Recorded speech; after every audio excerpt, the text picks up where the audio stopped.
తర్వాత శర్వ శివ రెండు నామాలు వచ్చాయి. మనకు తెలిసి రెండు శివుని పేర్లు కాస్త తెలిస్తే. ఒక విష్ణు భక్తుడు అనుకుంటున్నవాడు కూడా ఉన్నాడు. విష్ణు భక్తుడు అనలేదు, విష్ణు భక్తుడు అనుకుంటున్నవాడు కూడా ఉన్నాడు. వాడి పని ఏమిటంటే శివద్వేషం. అసలు ఈ భక్తి కంటే ద్వేషం వాడికి ఎక్కువ. వాడు బయలుదేరి శివనామం వస్తే పలకట్ట. ఎందుకంటే పాపం క్షుద్రదేవత పలకకూడదని. అంత పాపాత్మలు కూడా ఉంటారు వాళ్ళు. మరి విష్ణు సహస్రం ఎలా చదువుతారో అర్థం కాదు. ఇక్కడ మళ్ళీ శివనామములు ఎన్నున్నాయో. అందుకే ఇక్కడ ముందు శర్వ అనే పేరు వచ్చింది. శివుడికున్న పేర్లలో ఇది ఒకటి. శర్వ అంటే శృణాతి హింసతి ఇది సర్వ అంటే అన్నిటినీ నశింపజేయవాడని అర్థం. ఇక్కడ వేటిని నశింపజేస్తారంటే అశుభం శృణాతి హింసతి ఇది శర్వ అన్నారు ఇక్కడ. అంటే సర్వ అశుభములు నశింపజేయవాడు గనక శర్వుడు. అంతేకాదు శివుని అష్టమూర్తుల్లో శర్వ అనేది ఒకటి ఉంది.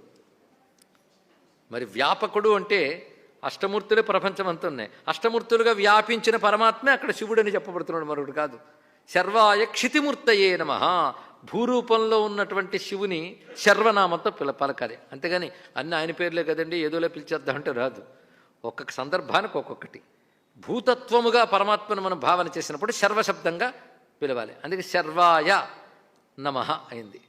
ఆయనకి మరొక పేరు శివ. విష్ణు సహస్రంలో ఎన్ని శివనామాలు ఉన్నాయో, ఆ మాటకు వస్తే శివసహస్రంలో ఎన్ని విష్ణునామాలు ఉన్నాయో.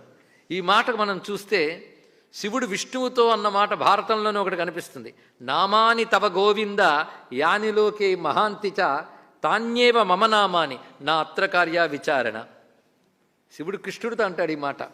నా పేర్లు ఏవైతే ఈ లోకములు అంటే ముందే చెప్పుకున్న శాస్త్రమునందు నా పేర్లు ఏవైతే ఉన్నాయో అవన్నీ నీ నామాలే. నీ నామాలు ఏవైతే ఉన్నాయో అవన్నీ నా నామాలే అన్నాడు. కనుక విష్ణు శాస్త్రం చదువుతున్నాం కనుక శివశాస్త్రం శివనామాలే. అందుకే ఇది చదివేటప్పుడే చదవలేదని అనుకోకూడదు. అది కూడా ఇలా చదువుతున్నాం అనుకుంటే చాలు ఇక్కడ.